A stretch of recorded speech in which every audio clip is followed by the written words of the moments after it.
Welcome back to Careers and Coffee Talk. I'm your host, Laura. In this episode, we're saying the quiet parts out loud.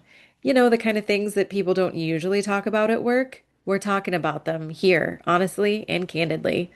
Things like going through a divorce, what happens when the helpers need help too, and how to take care of yourself and still perform at a high level. This week, I had coffee with Dawn Dickerson, the owner of Disaster Solutions and former federal disaster recovery officer with Fema. Her career spans more than 15 years in emergency management, and it's one that really reflects putting service before self by showing up for communities on their darkest days. She's responded to some of the nation's costliest and most complex disasters, supporting survivors, leading teams, and continuously improving service delivery with every deployment. Dawn is not only high performing, deliberate, disciplined, she's award winning too. Dawn was part of the team that helped FEMA deliver more than $46 billion to states and territories within 6 weeks during the pandemic for lost wages due to unemployment.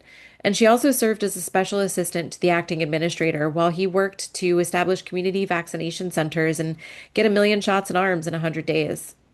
Having received a House resolution from the 2017 Georgia General Assembly for her community preparedness efforts, 2 administrators awards, along with 4 promotions over the course of 5.5 years at FEMA, she now runs her own company to help small and under-resourced communities plan for disasters. Today, Dawn is here with me to talk about her career journey, the highlights professionally, and the hard times she's faced personally along the way, all while helping others. Let's get into it. Dawn, it's so good to have you here. Thank you so much for joining me today. Good to be here. Thank you for having me. It's good to see your smiling face. And shameless plug for our audio only listeners, you can see both of our smiling faces if you watch on the YouTube channel. So Dawn, I want to jump right in, but we always have to start with the most important part of our conversation, right? Which is, do you have your coffee ready? Got my coffee ready. I love it. And I love the branding. Disaster Solutions. We're going to talk about all that. What is in your cup? Are you a coffee drinker, tea drinker? Coffee drinker in the cup is actually a buttery caramel. It's a Ooh, Starbucks brand from the store. Medium roast. Yeah. I love that. I love the detail. Cream and sugar, No, dark. just black coffee. Yeah. Everybody I talk to is black coffee drinker. I have yet to have a guest on here with a latte in their cup. I love my lattes. Well, let's jump in. So, I want to talk about obviously your career, and you've had a really impactful career already.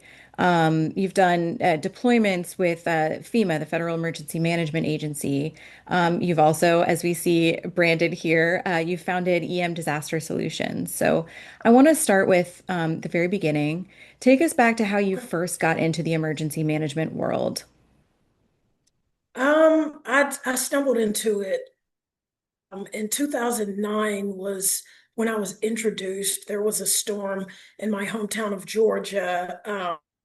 Tropical Storm Ida had just taken place. I was coming from out of town, waiting in Mississippi, and I started getting calls, and it was people were calling to ask, are you in town? Are you okay? And but the storm actually occurred in the area that I grew up in, and so I still had friends, family were still living in the local area. So I get back. And just a quick aside, growing up, I used to go to Six Flags over Georgia all the time, every summer. Nice. And as an adult, I also had a season pass. So this is a big deal for me, right? Mhm. I get back and I start to see the stories on the news. Six Flags, one of my favorite roller coasters, is underwater. The Oh, roller wow. coaster, like the highest hill, is underwater. Like, I can't believe it. Right. And so what I thought to myself is, how did this happen so fast? I left. It was a 2, 3 day trip. I left, come back, and the entire community is underwater. So Mm. a lot of folks were displaced that I knew, and they were in the civic center in the local area. Civic centers where I used to watch plays as a child. So I just felt compelled to go and see how I could help. Mm. When I first got there, I met someone from the Red Cross, and I said, hey, listen. I don't know what it would take for me to volunteer with you all or to give back. But this is the community I grew up in, and I need a way to help. And so the person from Red Cross, they kind of walked me through what their process was. And because it was so early, they weren't yet bringing in people who were not already affiliated with Red Cross. So I asked if I could, just go in and talk to some of the survivors. And I'll be honest, I don't know where I got the audacity, but I just was so moved. And so I went down to the area where survivors were, and I wasn't intrusive. I just said, hey, I'm so sorry, for what happened, but if I could just ask a few questions, do you have any needs? And so what I found is people started telling me their stories. And Mm, that was my introduction into it. But from there, because Facebook was wildly popular at the time, I don't have a Facebook page now, but back then I did. And all of the needs, I took them, went over to Facebook, and I had quite a few friends. And I just threw out a challenge. I was like, I need you all to meet me here, and those of you who can bring some of these things on the list. So it started off small, baby formula, diapers, um, calling cards for people to try to come up with a plan and do some outreach for places that maybe they could go after the shelter. And so we ended up supporting alongside Red Cross at the Civic Center for about 2 weeks. Where we were just bringing some of the basic needs that people needed. American Red Cross, they were so gracious to allow me to be there. They acknowledged me with a letter. Several months after the incident, I thought that was really cool. So that incident stayed on my mind, and it just felt like there's something here, but I didn't know mm, what to call it. Emergency management wasn't the word, right? It was, right. I volunteered during a storm. So Yeah. that's the introduction. Yeah. And you ended up at FEMA. Tell me about that. Yeah, I ended up at Fema. So from 2009, I was still in the classroom, needed to finish my college education, and then I wanted to go on to get my master's. So went on to get my MBA, studied in Mannheim, Germany, while I was also completing the MBA. I worked at John Deere as an intern in their marketing department. Oh, cool. Really cool experience, but something was still calling me, Mm, right? There was a storm, you help people. So I was trying to figure out, because again, I still wasn't really using the word or familiar with emergency management. Where's the intersection of like helping people and business? So I was asked during the time I was working on my master's, do you want an emphasis? And the emphasis ended up being public administration. So 2014, I joined the FEMA Core program as a team leader. And that I think FEMA Academy really gave me an insight into what felt like, oh, that's the University of Emergency Management. So this is what I'll do with my career. And so 2016, I joined FEMA as a reservist. oh, very cool. And what was I'm sure you remember, what was your first disaster experience as a reservist? Oh, first disaster experience. It was in Missouri Okay. after some significant flooding event. And I got there and I sat in the, what do you call it? It's like a staging area, if you will, Hmm. before you go to wherever your Yep. assignment was. And I got a chance to create some initial relationships within my cadre from that first deployment, but it was 30 days. And the next one was the 2017 hurricane season. Oh yeah. Yeah, very memorable indeed. Um, so you describe your journey though overall at FEMA, especially your early FEMA years, as a learning journey rather than, your forever role. Um, so what are some of the lessons that you learned in that during that period that really shape your work today? Um, Disaster management is a team sport. Mm, That's number one. The team starts within. So the employees who are working alongside you, left and right, those who are responsible for leading you, or that, later on in my career that I went on to lead, they're all counting on you. and so being able to build the trust with the team that you have before you go out, and you wear the mission on your sleeve, you have to make sure the team is okay. So I learned how to play the team sport of disaster management through FEMA. And I think one of the biggest lessons learned, um, funny, in FEMA Corps, the mission of FEMA was really long. I don't have it memorized. However, by the time I got to FEMA, it had since been consolidated to helping Yep. people before, during, and after disasters. And so one of my biggest takeaways, who am I helping inside of the agency, right? Before I step foot at a disaster, before I accept the deployment, who am I helping inside the agency? So just the ability to be able to take care of the employees around you, no matter what seat you sit in.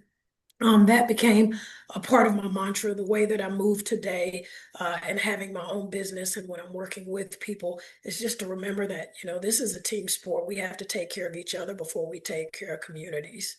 Yeah, absolutely. You've worked across, you mentioned the 2017 hurricane season, which was Hurricanes Harvey, Irma, and Maria, all boom, boom, boom, right in a row.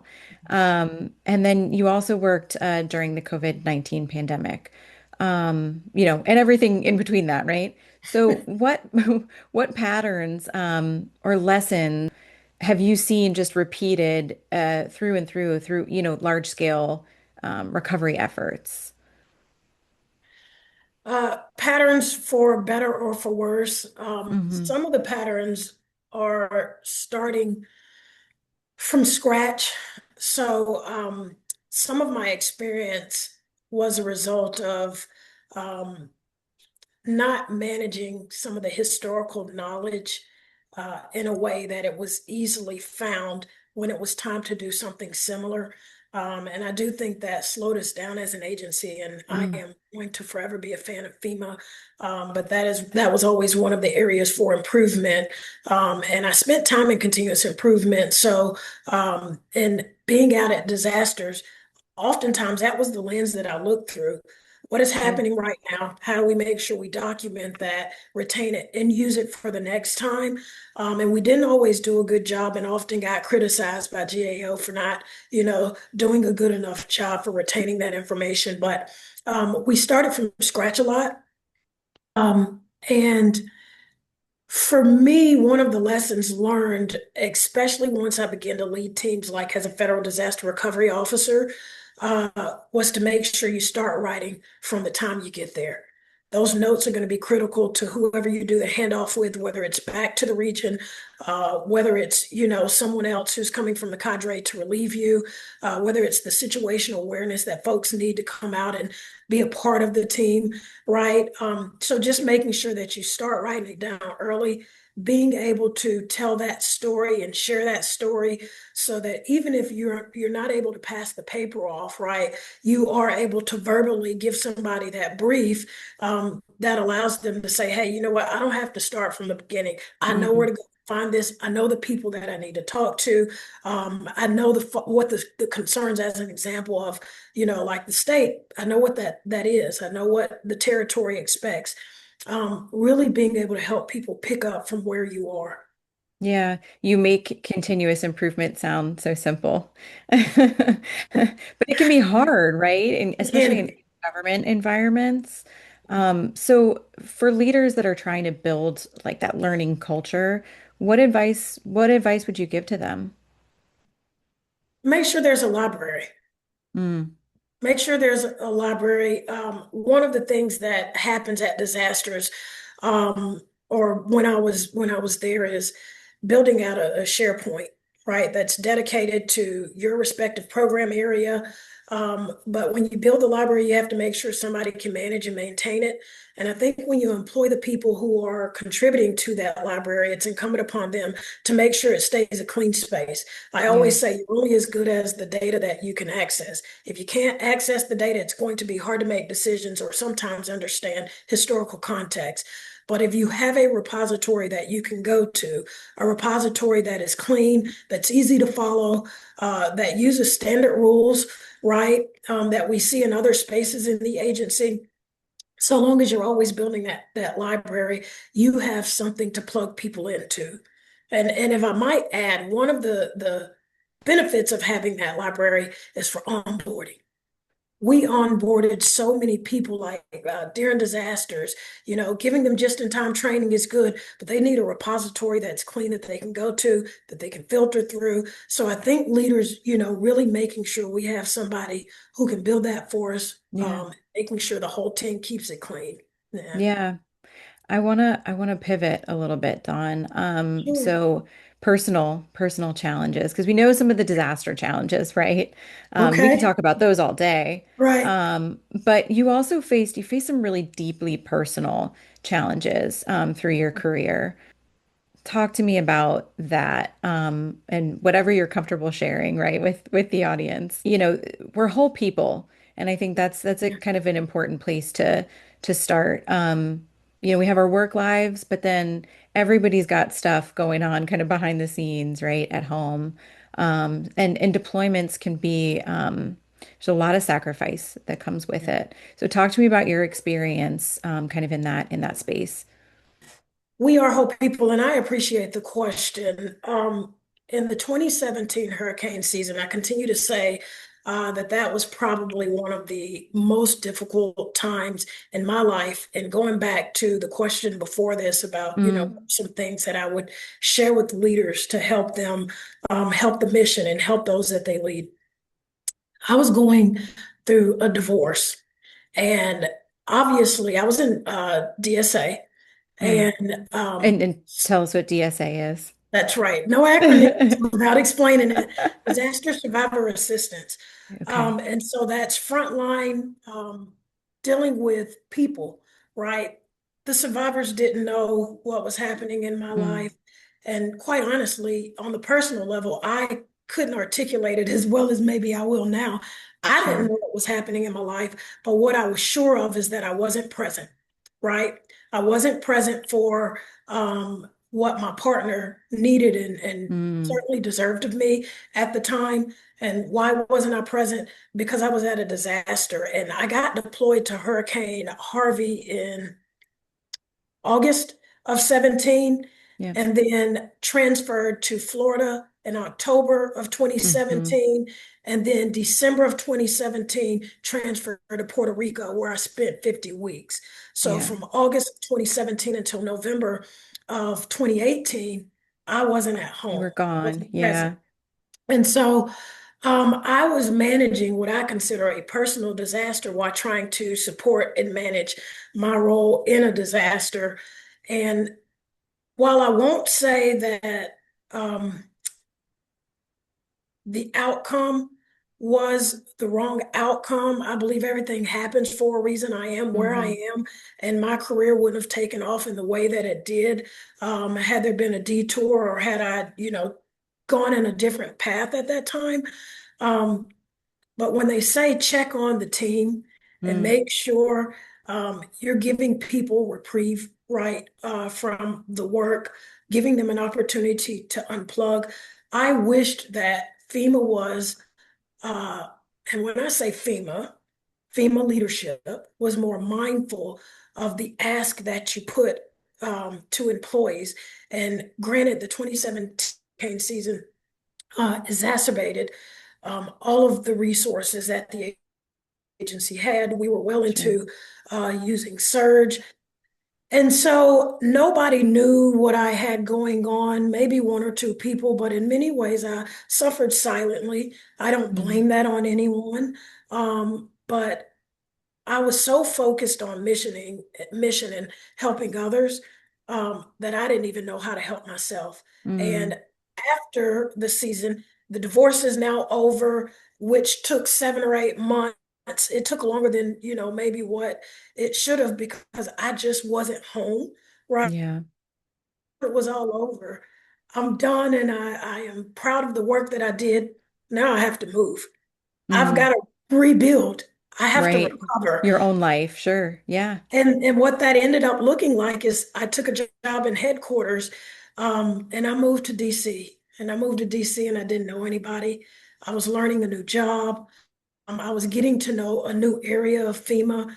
And so having to rebuild again, I found that there were so many parallels in what I was experiencing personally and the work that Mm, I was doing. And I had to start looking at the work that I was doing and really make some deliberate decisions to guardrail. How are you going to sustain yourself? Right? yeah, Sometimes those deployments are unsustainable and you will lose everything. yeah, Right? I believe you can rebuild, but you will lose everything. It didn't feel good. I am thankful I'm on the other side of it. Um, but I wished I would have had, more leaders cognizant about what that really does when people say yes to the mission. They're likely leaving something or someone at home. mm, yeah. I do think, too, as people are becoming, I think, more mindful about mental health and self-care, it's still it's a tough balance, right? You give up so much Yes. of yourself just by the nature of disaster response, that it's even more important to check in with yourself, to reflect, and to kind of listen to your, I would say listen to your body, but listen to your heart as well, and know Yeah. when you need to reach out for help, or when you need to, focus on therapy, lean on family. Those things are so important, but really, really hard to do. So thank you so much for sharing a bit about your story. I think for disasters, it is even better if we really emphasize EPA. It is a resource. It's a resource that I ended up using when I was in the recovery process of everything that I had gone through.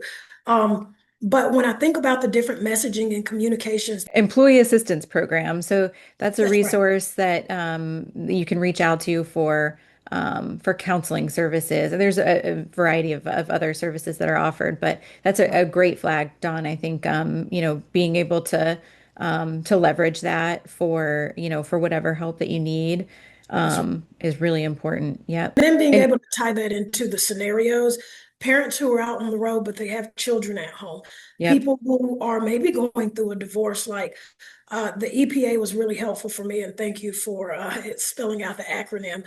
Really helpful for me on the other side. But I wished I, would have known about it while I was deployed. sooner. Maybe I could Yeah. have.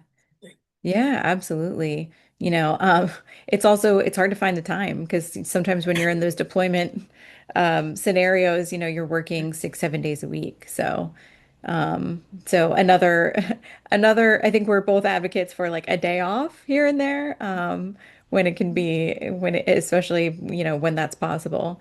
You don't have to go, you can't go, hard 24/7. You'll burn out quickly that way.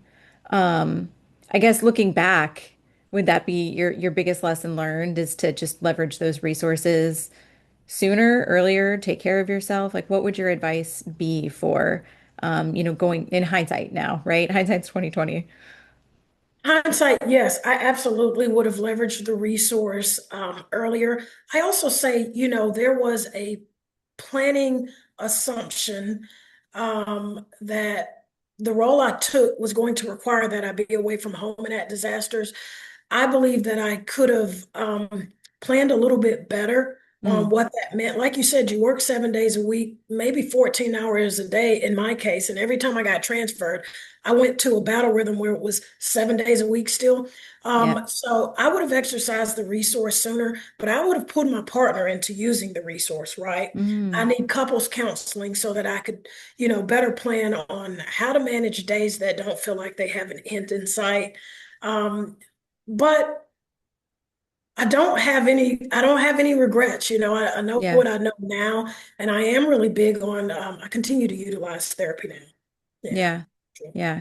Continuous improvement in your work life and your personal life, right? That's right. Um, and still on kind of a personal note. So something I learned about you is you're a living kidney donor. Am I right? You are correct. Yeah. And I've heard you describe yourself as a service before self. Mhm. Um, how has that value shaped your personal and your professional life? Wow. We're getting ready to come up on 15 years since the donation on August 30th. Wow. Wow. Right.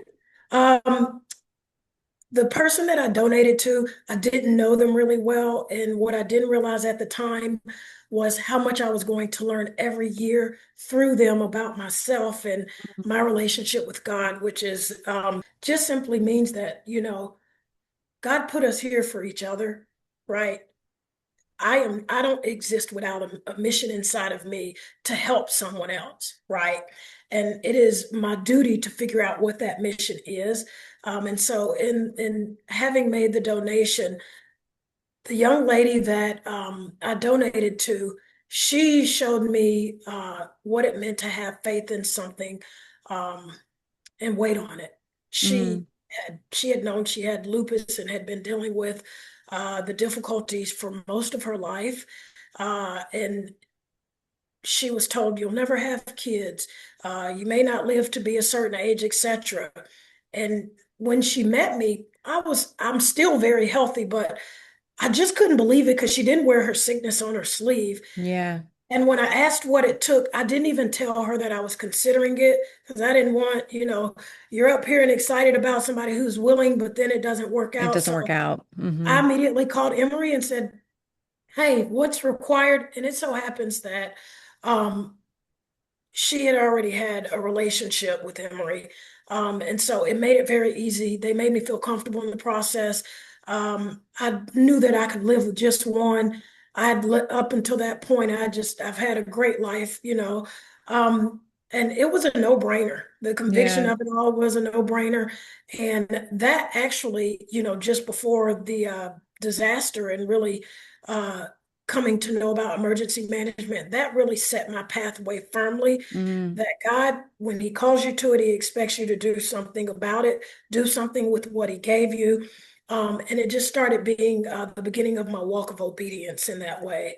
And so, service before self, if there's something you need, not another kidney, and I can help, then I'm always more than willing to. that's incredible. That's incredible, Dawn. Thank you so much for sharing that. I feel like, one thing that seems to be constant through your story is that you see opportunity where others might see a challenge. And I think the kidney donation is probably a good example of that, right? But what examples, I guess, more professionally speaking, what examples of that mindset have you put in action? I think it's my general nature to look for the opportunity, Mm, right? And so my eyes are already framed and focused to see problems as an opportunity to get stronger in problem solving. As an example, COVID-19 was a great exercise uh, in seeing opportunity. And for me, it was, where am I sitting? mm, At the time that it happened, I was on a detail to the administrator, and I knew one of the things that folks who I worked with out in the field were counting on me for when they realized that I had taken a job in HQ. You're always going to advocate for us, right? How do we then make sure people who are out in the field get home safely? The mm, level of worry and anxiety before we recognize how bad was, I yeah. knew that was something that I could influence with something that was in me, which was the lived experience of being out in the field. Um, and then through some of the people that I was near and next to, sharing those stories, So I think in many ways, while problems do exist, problems are made to be solved. Mm, We need to try to figure out how to get to the mutual yes. I am yeah. always advocating for the yes. And so, like, I look at that as, if I don't have the tools, if I don't have the connection within the network, if I am missing some element of that, that is an opportunity for me to go and find somebody who does, Yeah. to raise my voice, right? To be a force multiplier and to really like amplify the what are we trying to get to? And that is the yes. And that's to make sure that we're keeping people safe, that they have what they need to do their job. And, so COVID-19 is really the example where I think I've gotten a chance to use that the most. Yeah. Um, but yeah, no, there's not a problem that old Don's not willing to solve. Well, speaking of, you launched your own consultancy.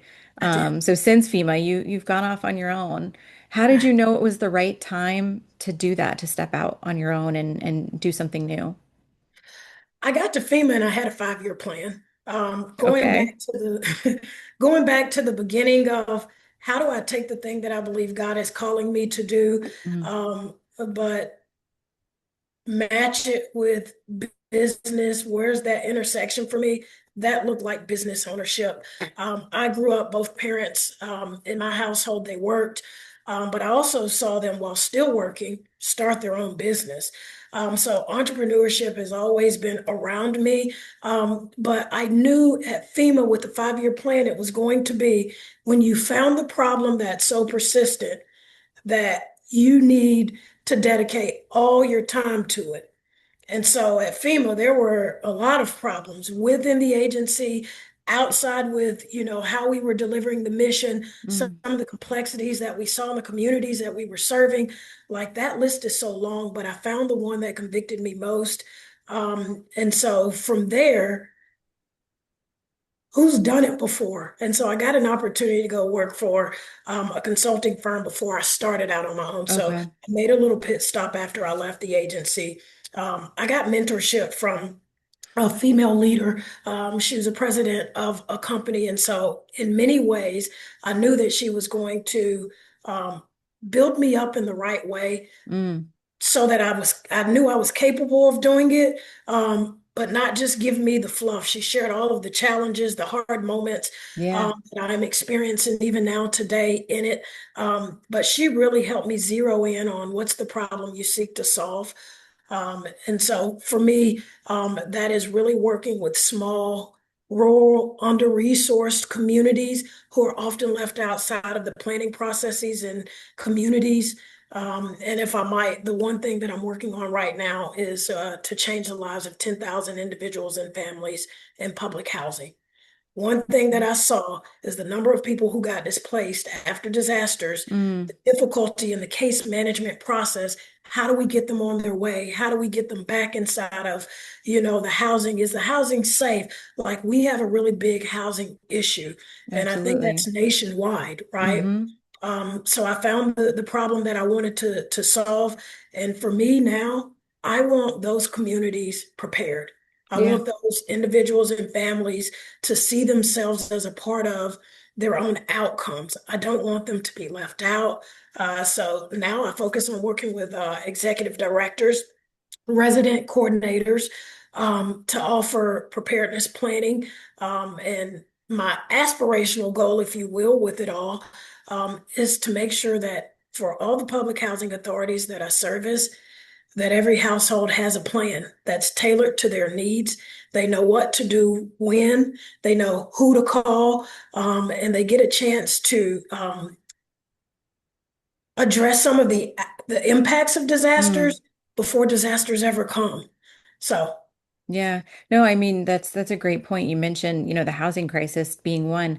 All of those things are just they're only exacerbated by the impact of disasters. And so just kudos to you for recognizing that and taking action to do something about it. When you think about just emergency management as a field, especially, as we're just kind of wrapping up the first ever National Emergency Management Awareness Month, what are some misconceptions after being in this space for years now that you think people have about emergency management as a profession or as a whole? well, it depends on how you get into the industry. Mm. First of all, I think the misconception that uh, FEMA does it all, and it's the only Mm. place where emergency managers are doing this work. That is so far from the truth. FEMA doesn't do it all, and Yeah. there are so many pathways into the profession. Um, but I am really hopeful that, as an example, in 2009, I didn't know exactly where to go to get into it. I was introduced to it through the Red Cross. There are so many pathways now that I'm really Sure. hopeful um, that from college, community college, Red Cross, nonprofits, there's so many ways to get into this work. I'm hopeful that, the folks who still believe that FEMA does everything, they'll see that no, this is a team sport. There are so many people Absolutely. throughout the nation doing things. So help is coming. I love that. Help, Yeah. Well, help for the helpers. yeah. Well, you mentioned the different pathways into emergency management. So For anyone listening who, maybe wants to make a difference, especially when it comes to disaster resilience, but maybe they're not in emergency management today, what are your recommendations? Where do they start? Start in your local community. Start Mm, in a community you already care about. Find the nonprofits who are doing the type of work that you see within emergency management that you might be interested in. Go and volunteer, but start locally in your own community, and get to know your community. yeah, Get to know your community, starting with your neighborhood, and help there first. I love that, Dawn. That's such great advice. It's a great place to leave it. Thank you so much for being with me here today. For folks who want to know more about EM disaster solutions or about you, where can they go? You can go to our website, www.emdisastersolutions.com. Plenty of information and resources there. We have a readiness toolkit for the communities that I talked about servicing. And for those who are interested in partnerships, we also welcome that as well, and you can connect there. That's fantastic. Thank you so much, Dawn. Thank you. So good to talk to you. And that's a wrap on this episode of Careers and Coffee Talk. Big thanks to our guest today for pouring out so many great insights. And hey, thanks to you for hanging out with us. If this episode gave you a little jolt of inspiration or made your day a little bit more brewed and balanced, be sure to click that subscribe button so you don't miss what's coming up next. Got a minute? Drop me a 5-star review. It's basically the podcast equivalent of buying me a fancy oat milk latte. Quick disclaimer though, the views expressed in this episode are personal and do not reflect those of any organization. This conversation is not an endorsement of any company, product, or service. It's just real talk over virtual coffee, okay? So until next time, stay curious, stay caffeinated, and keep chasing the career that makes you feel the most alive. Catch you next time.